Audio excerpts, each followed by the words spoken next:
That's a really good question. So whoever asked that, it's a really good question.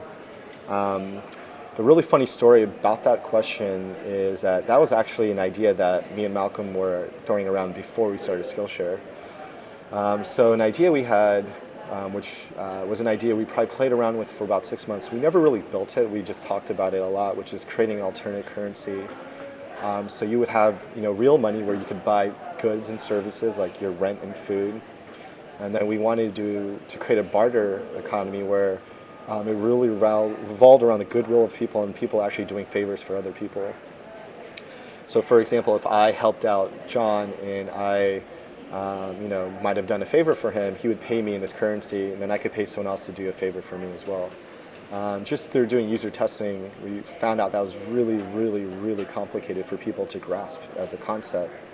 Then we started thinking about, when these people would meet, what's the most valuable thing that they could exchange?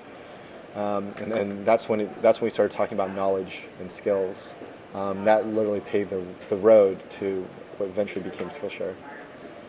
So to answer the question, we chose real currency just because virtual currency and bartering, virtual currency, we felt was a little too complex, and bartering, it's really hard because there's this concept called concurrency. I can't say the word. Concurrency of wants.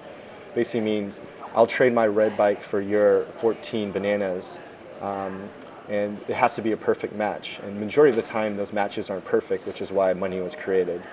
So that's why we chose not to do that instead.